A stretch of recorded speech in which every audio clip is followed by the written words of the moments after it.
Hallo liebe Freunde des stärksten Buchstabens der Welt. Blöder Einstieg, ne? Aber jetzt mal ganz, wir haben improvisiert.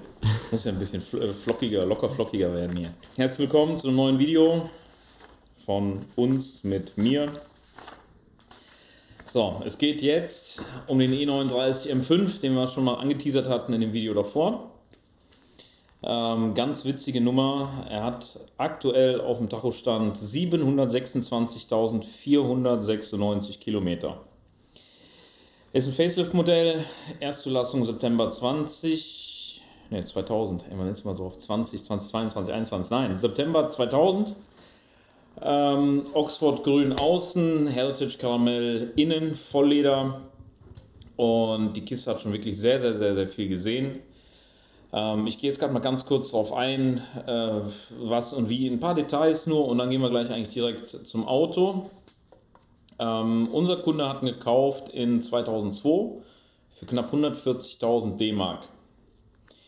Hat jetzt schon sehr, sehr viele Reparaturen durch, ist im Grunde im Jahr fast 30.000 gefahren. Und Ziel der ganzen Nummer ist jetzt eigentlich, das Auto technisch und von der Karosserie her in einen vernünftigen Zustand zu versetzen. Interieur sieht echt ganz, ganz wild aus. Also da sieht man auch, dass die Kiste wirklich richtig runtergeritten ist.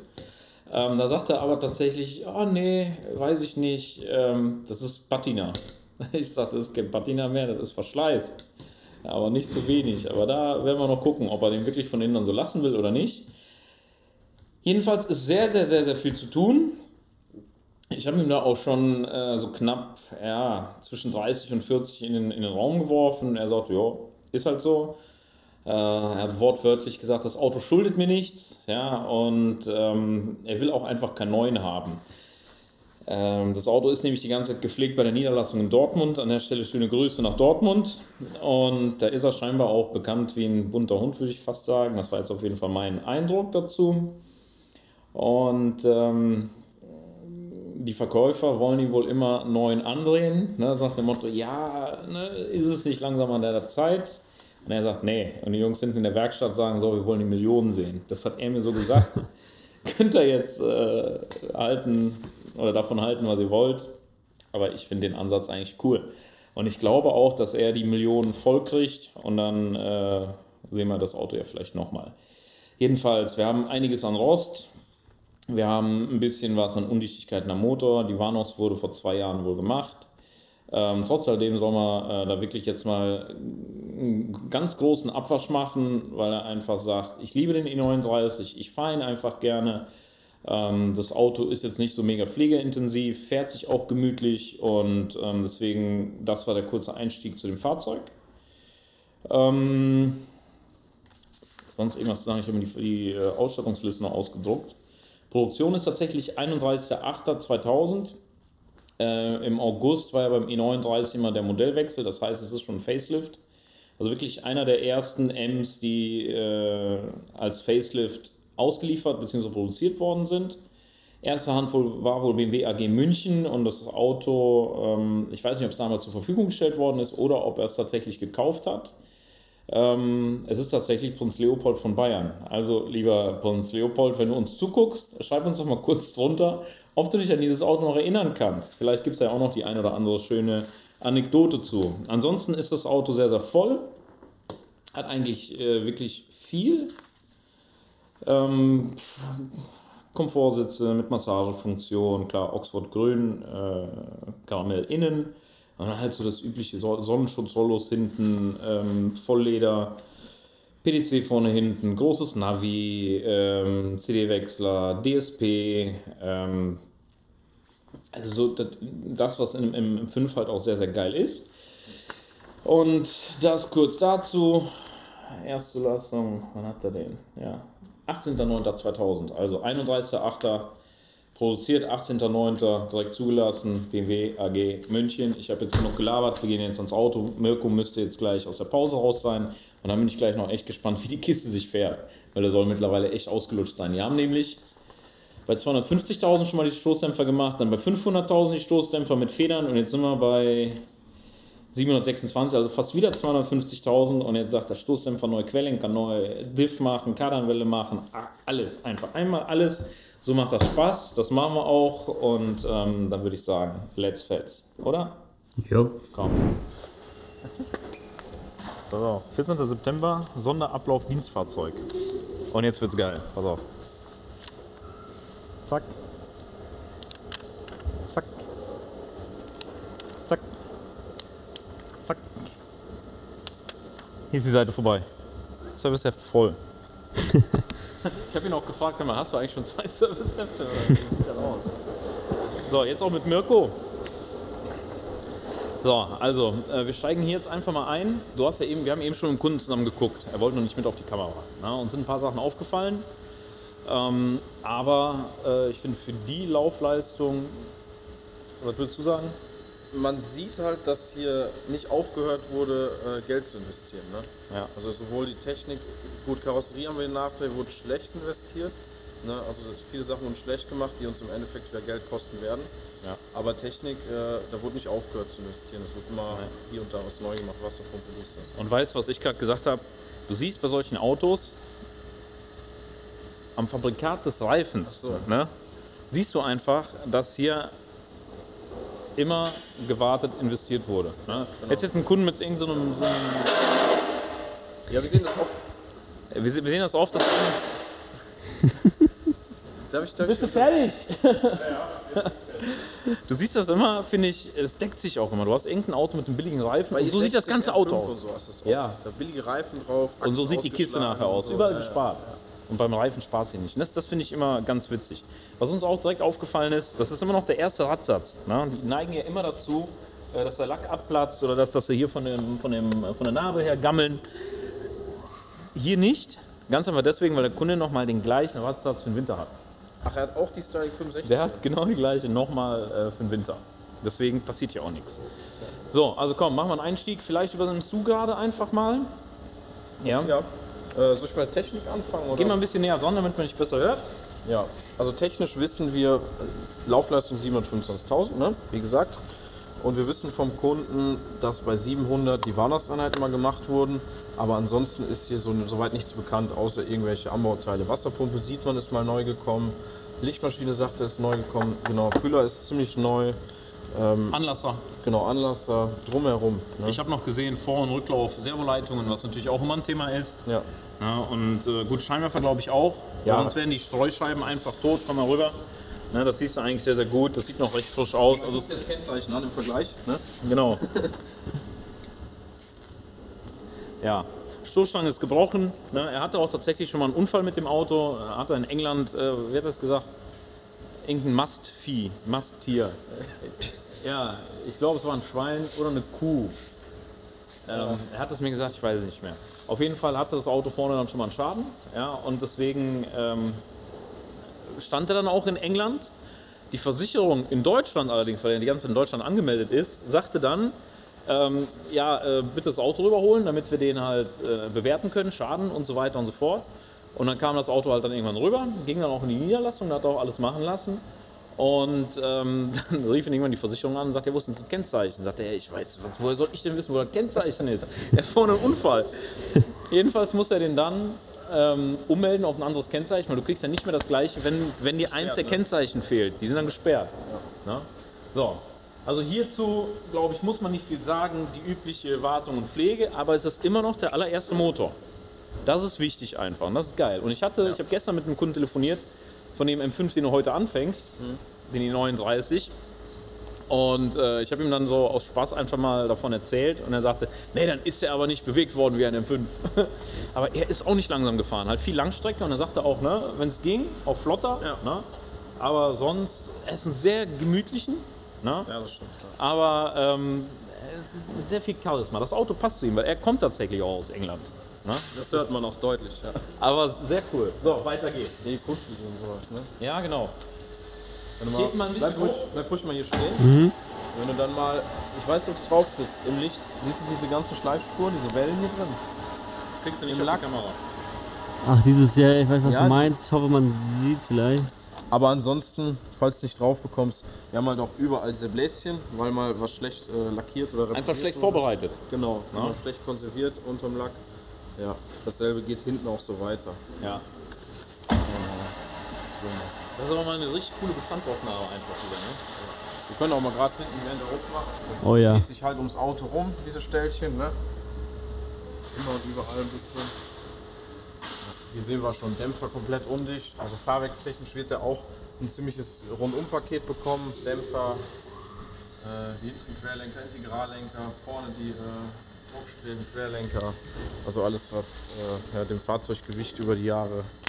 Und was natürlich auch E39 typisch ist, ne? Alle Wagenheberaufnahmen. Ne? Ich finde gerade sogar den hier vorne links am schlimmsten. Guck mal, hier ist er schon ein bisschen eingedellt. Also hier ist schon karosserietechnisch schon viel passiert und hier rostet einfach alles. Ne? Hier sieht man auch, dass es ein bisschen blüht. Tankdeckel natürlich auch.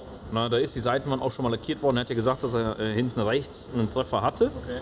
Ja, und da kannst du wirklich machen, das zeige ich euch gleich, machst einen Tankdeckel auf, da kannst du den Lack so runterziehen. Ich hoffe nicht, dass der in der Niederlassung gemacht wurde. Ja, und sonst Zeigefinger. Zeigefinger. DO hatte der, ne? Aber ich meine, irgendwann wird das Auto auch alt. Ne? Das ist einfach so. Ja, hier, wie du gerade gesagt hast, ne, sieht man ganz schön Knusperknäuschen. Ich glaube, rechte Seite war noch schlimmer. Mal rüber. Ja. Ne? Und hier sieht man auch wieder, was passiert, wenn man schlecht instand setzt. Von hier sieht man es nicht gut, aber wenn du mal rumkommst, dann sieht man, dass hier ein Blech aufgesetzt wurde. Hier sieht man diese Schweißpünktchen. Und dann haben die ein Blech über den Rost drüber gesetzt. Und das ist natürlich dann der Tod, weil dann bildet sich darunter noch besser Feuchtigkeit. Kriegst du drauf, ne? Mhm, ja, ja. Ja. Und dann bildet sich dazwischen noch mehr Feuchtigkeit und es kann richtig losrosten darunter. Ne? Und dann ist es der Tod für den Schweller. Mittelschalldämpfer kam schon mal neu, das sieht man. Ne? Hier mit den Schellen, zack, Mittelschalldämpfer neu. Endschalldämpfer sind auch schon mal neu gekommen. Diff hier vorne natürlich, Eingangswellen Simmering. Ja. Komplett. Siehst du drauf sogar schon hier. Ja, dann wo wir gerade beim Diff sind, jetzt wenn wir leise sind. Also wir haben ein sehr großes Spiel in der Kardanwelle. Wenn man darauf achtet, ein bisschen Spiel haben wir im Differential auch. Da hat der Kunde noch ein gutes Gebrauchtes wohl, wie er sagte. Ja. Kardanwelle werden wir überarbeiten lassen. Neues Kreuzgelenk etc. Ja. Und wenn wir schon mal beim Rost sind, das siehst du bei denen halt immer sehr, sehr gut. Hier vorne einfach in der, wie sagt man das hier, in der Hast du Mulde den Licht? einfach. Mhm, passt sehr gut. Siehst du, da blättert Ja, sich schon ja, alles ja. ab. Na, hier fehlt auch schon so ein Gummistopfen. Ne? Boah. Also da werden wir wirklich viel machen müssen, was Karosserie betrifft. Und ich glaube auch fast, dass Karosserie hier nicht komplett die Hälfte, aber ich glaube 2/3 der Gesamtsumme ausmachen wird. Das würde ich auch schätzen, auf jeden Fall mindestens. So, sehen wir sonst irgendwas hier unten, außer die normale Korrosion, das übliche. Was uns aufgefallen ist, komm gerade mal hier rüber. Du siehst hier, das ist der Unterfahrschutz. Ja, wir haben schon so viele E39 gesehen, wo du den Unterfahrschutz einfach abmachst und der ist einfach komplett nass. Ja? Lenkungsleitung, Ventildeckeldichtungen, weiß der Geier was. Aber die hier sind schon Asbach uralt und es ist verhältnismäßig trocken. Quasi staubig, ne? Wenn man es Ja. verhältnismäßig sieht. Und dann siehst du einfach, dass der Motor an sich auch wirklich gut. Aber er ist für das Alter, finde ich, noch nach außen hin noch sehr, sehr schön. Ja, ja, die haben wir schon mit weniger Laufleistung deutlich schlimmer gesehen. Dass der jetzt hier überall vollgeschwitzt ist, klar. Das ist auch überwiegend von der Servo, muss man dazu sagen. Ja, ne? siehst du, der hängt Motor, nämlich schon wieder was. genau, der Motor selber ist gar nicht so inkontinent hier. Getriebe allerdings schon. Ja. Ne? Aber auch das, wenn es einmal ausgebaut ist, kein Problem. Ne? Ja, ja. Na, von hier siehst du auch kühler neu. Ne? Siehst du? Ja. Aber ansonsten von unten eigentlich für die Laufleistung. Man könnte jetzt auch sagen, oder unser letzter, der blaue, der sah von unten nicht besser aus. Ja, der kann auch 200-300 gelaufen haben, klar. Ja. Wenn das Ding jetzt noch in der Garage stand hätte, er hat ja gesagt, stand immer draußen, Ja. da würdest du mir das überhaupt nicht ansehen. Dann wären die Falzen noch nicht so am Gammeln und so. Ja. So, ich würde jetzt allerdings gerne wissen, wie er fährt. Ja. Und wir zeigen euch jetzt tatsächlich noch mal kurz von außen, Tankdeckel und so weiter. Und dann gleich von innen. Und da wird es echt richtig heavy. Ne? Ja, das ist außergewöhnlich. Kardanwelle, pass auf. Hörst du dieses Klingeln? Mhm. Du weißt, was auch noch sehr, sehr cool ist? Ich habe nämlich gerade in dem Servicebuch ein bisschen gestöbert. Und hier hat er mal einen Zettel wahrscheinlich irgendwo unter einen Scheibenwischer bekommen. Dortmund, den 6. März 2007. Schönen guten Tag, ich habe Ihren BMW M5 gesehen, sollten ihn mal verkaufen, dann hätte ich Interesse an Ihrem Fahrzeug. Ne? Ein Christoph aus Dortmund wahrscheinlich. Hat die Nummer noch da drauf, hat er nicht weggeworfen. Ja, aber das ist doch schon ein cooles Zeichen. Dann weiß er schon, dann ist er Ja, immer noch im natürlich. Hinterkopf, der Typ. Erstmal klar, ihr seht jetzt, wie es von innen aussieht. Ne? Mach Oh, wirklich sorry. mal Nahaufnahmen.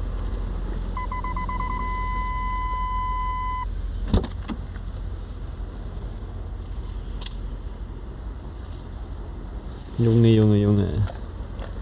Dann hast du hier natürlich so das übliche, diese Feuchtigkeitsschäden. Siehst du die kleinen Wellchen hier überall. Na? Kommt dann natürlich gerade bei dem Vollleder, weil es dann hier natürlich auch bezogen ist, siehst du es umso mehr.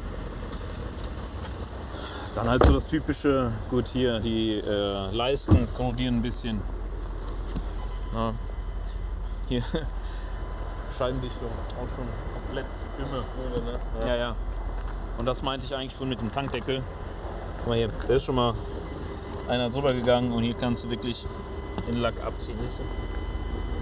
Das ist einfach viel zu ja, dick aufgebaut. Hier dann natürlich wieder, ne? Rost. Türkarten sahen, glaube ich, alle im Allgemeinen gut aus. Nee, auf der Seite war Rost.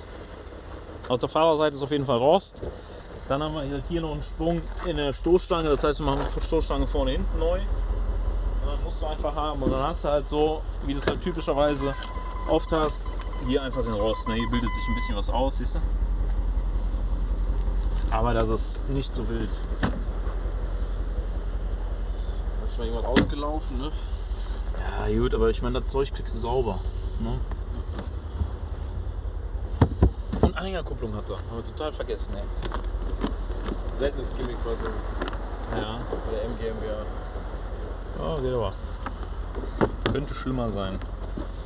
Und was du halt auch, finde ich, oft siehst, wenn du keine Sonnenschutzverglasung hast, dass dir dann nachher immer die Hutablage ausbleicht. Ne? Seht ihr, wie grau-grünlich das schon geworden ist?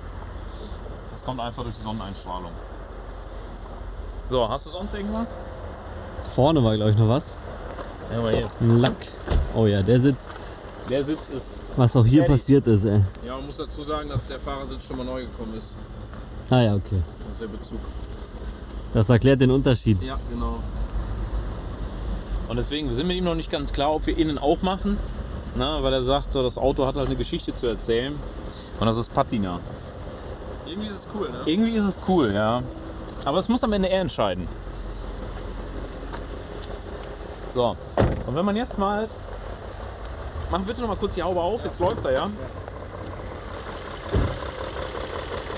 Ich finde, es geht. Ja, dann hört man deutlich das Laufgeräusch von der Kette, ne, als bei einem Nachtmotor, ist klar. Aber Und es tickert ein bisschen. und der Leerlauf ist ruhig, ne? Normalerweise hast du bei so hohen Leistungen durch Fallschlucht etc. hast du einen viel unruhigeren Leerlauf. Ne? Aber eigentlich noch ganz, ganz cool. Also für die Laufleistung mega. Aber Haube auch schon lackiert, schlecht lackiert. Guck mal hier, überall Bläschen. Ja. So, mal. Los geht es. Guck mal hier, auch schon gebrochen, ne? Und jetzt ist der Lack ab. Das ist halt einfach auch viel zu dicker Lack. Lackschicht. Spiegel funktionieren beide noch. Innenspiegel hat er schon mal neu gemacht, sagt er. Gut, aber das ist auch. Auch selten, ne? In den 39. Sollen wir mal gucken, was er da drauf hat? Habe ich glaube ich noch gar nicht gesehen. Ja komm, ich zieh mal die Achso, wir erste. dürfen ja eigentlich gar keine Musik spielen, ne? Aber wenn wir kurz Wenn die anspielen. alt genug ist. Ja. Oh, da ist doch was drin. Ja, dann.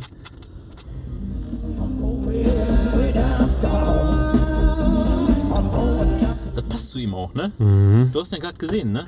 Ja. Ja, du sagst jetzt so, du hast noch gar nicht gesehen. Doch, ich hab den gesehen. Was Beim denn? Eingang, ja, ja. Guck mal, Lenkrad lässt sich auch nicht verstellen.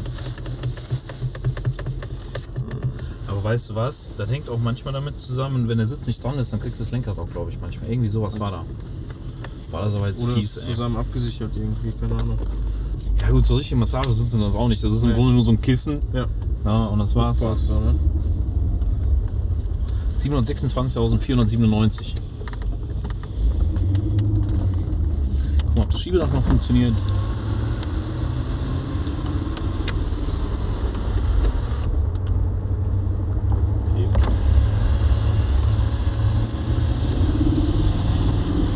Aber hier ist natürlich schon, Alter. Das ist heftig, ne? Ja. Das Paradebeispiel, müssen wir vorher, nachher. Oh.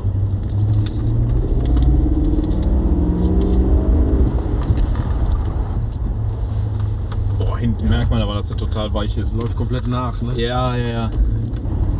Ich würde gerne mal wissen, wie viel die Kupplung das ist. Das wollte ich gerade sagen, ein bisschen Vibration drin, ne? Verkupplung, Schwungrad, irgendwas, wenn du gerade unter Last. Aber wenn er viel Langstrecke gefahren ist, dann sollte er klargekommen sein mit seinen Kupplungen. Ich lade gleich mal durch und dann bin ich mal gespannt auf das Gefühl, weil ich bin extra mit dem roten heute Morgen hingefahren, Ja. um einfach dann auch einen Vergleich zu haben, weil klar, wenn du länger mit deinem Auto nicht mehr fährst, dann geht dir dein Feeling verloren.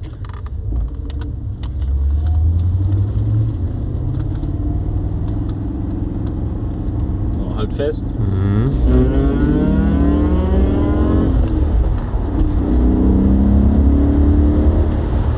Aber schlecht denkt er nicht. Nee, läuft noch wirklich gut. Man merkt, finde ich, dass die Warn ausgemacht ist. Ja.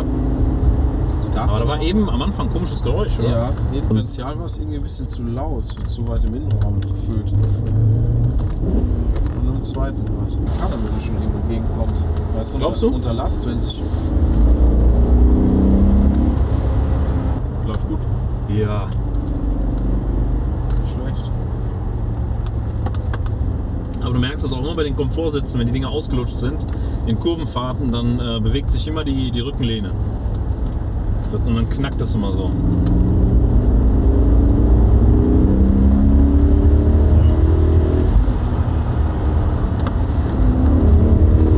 Ja, den kannst du kaum halten. Ja gut, Fahrwerk, muss ich sagen, ist komplett tot. Gerade hinten ist echt ätzend, ey. Dämpfer sind richtig am Ende. Ja. Nee, aber gut. Ja. Willst du mal? Ja, fürs Gefühl, Komm. Komm. Aber ansonsten, was das Poltern und so angeht von Achsen, Geht es, ne? hält sich echt in Grenzen. Da hört man die Kanawelle wieder. Meinst du, das Nichtraucher? 100 Pro. Glaubst du nicht, dass jemand auf Langstrecke niemals irgendwann den Aschenbecher benutzt? Ja, stimmt. Du würdest es aber hier in der Kiste auch riechen dann. Boah, der sitzt aber wirklich komisch hier drin. Ja, ne? Sag ich doch, wie ein Affe am Schleifstein. Ich meine, was irgendwann auch unvermeidbar wird, sind diese Risse einfach hier, ne? Ja. In den Leisten. Aber was mich extrem wundert, ist, dass das Oberteil des Lederarmaturenbrustes So noch so gut gut eigentlich, aussieht. ne? Ja, ja, Hab ich total. auch gedacht. Und oftmals geht hier oben die Naht schon mal ein bisschen auf. Ja, oder hier in den Ecken, ne? Ja. Ich muss ja immer sagen, ich bin dann immer so ein bisschen sprachlos, weil man, wenn man mit so einem Auto fährt, und das ist ja jetzt wirklich mal eine ganz, ganz andere Nummer, ne, weil er so viel hat, dann lasse ich das immer so auf mich wirken, wie das Auto einfach wirklich fährt, weil ich auch schon so viele von denen hatte und so viele, wie auch selbst schon viele gefahren sind. Einfach um diesen Vergleich zu haben, Genau. weißt du, dieses Gefühl für das Ja. Auto zu bekommen. Ja. Und ich glaube, wenn er technisch nachher wieder gut dasteht, dann knackt er auch problemlos die Million. Und was er noch gesagt hat, als sie das letzte Mal die Scheibe getauscht haben, haben sie wohl da oben links irgendwo Rost auch gefunden. Da müssen wir auf jeden Fall auch drauf achten, weil er sagt, er vernimmt wohl Windgeräusche, wenn er was flotter fährt. Okay. Boah. Ja gut, Lenkrad habe ich ihm auch schon gesagt, selbst wenn er im Innenraum nichts machen will, aber das Lenkrad zumindest ein schönes gebrauchtes mit einem intakten, vernünftigen Airbag. Ja, das muss auch fürs Fahrgefühl einfach. Ne? Auf jeden Fall. Mit dem Geheimfach hier.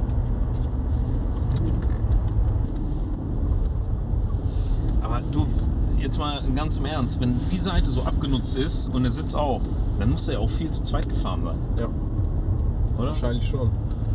Der ist ja wahrscheinlich, so wie ich das verstanden habe, nur nach Großbritannien gependelt, ne? Genau. Ja. Gut, wird er nicht alleine gemacht haben. Was würdest du sagen? Man könnte den Motor vom Durchzug her auch genauso erwarten in einem Auto, was 220, 240 gelaufen Klar. hat. Ja, ne? Ja. Ja. Also Also der Kombi, gut, der ist ein bisschen schwerer, aber der Motor läuft schlechter. Ja, das tut er auch. Das war jetzt im Grunde erstmal eine Bestandsaufnahme. So ein kleiner Einstieg, ne? Kleiner Einstieg. Jetzt mit der nächsten M5 E39. Ja, es wird am Ende ja, es wird ja keine Vollrestauration, sondern so eine Teilrestauration. Aber ich glaube, es wird geil. Wir nehmen euch mit auf diese ganze Reise. Und würdet ihr euch ein Auto mit der Laufleistung kaufen? Das ist halt immer sehr interessant, wenn grundsätzlich die Basis passt. Ja. Würdet ihr hierbei auf jeden Fall den Innenraum mitmachen, ja oder nein? Ich bin der Meinung, ja.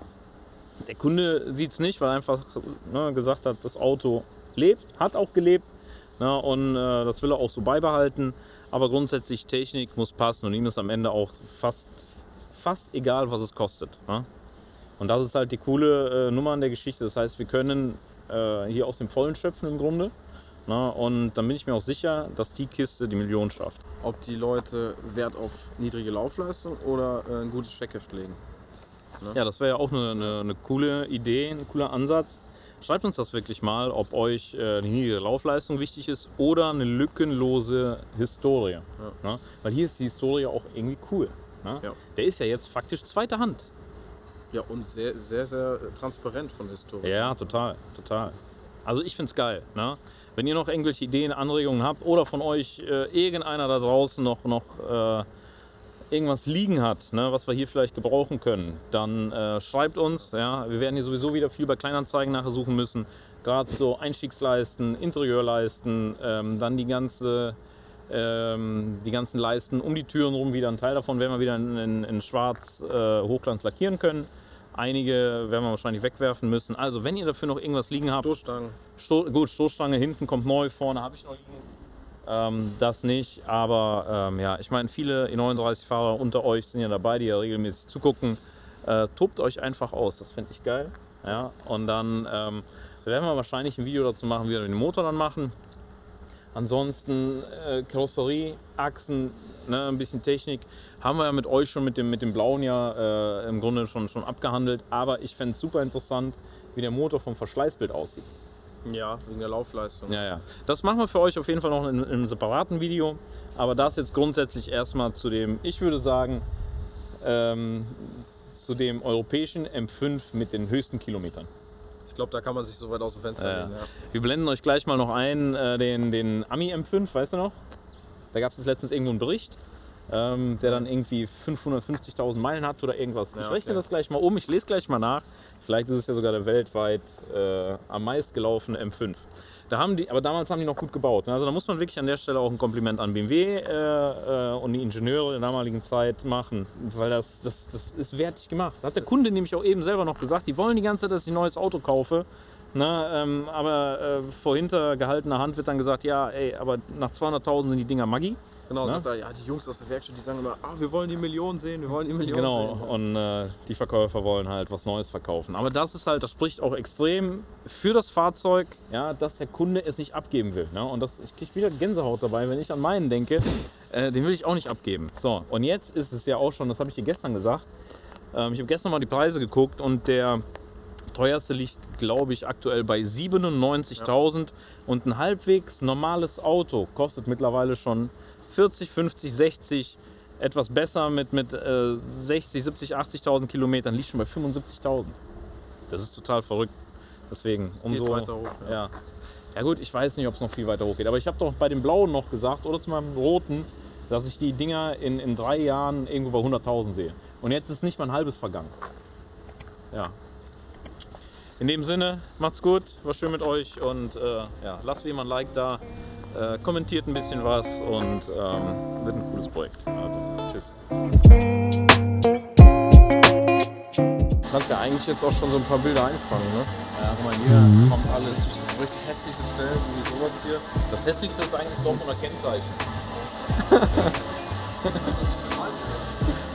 Ja, drauf. Hast du das Klingeln? Mhm. Jetzt hat er dann abgewürgt.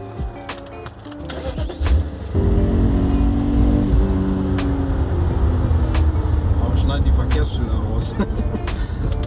Wahrscheinlich muss ich den ganzen Tag raushalten. Na, und dann bin ich mir auch sicher, dass die Kiste die Million schafft. Also, wir sind voll am Drehen, ey.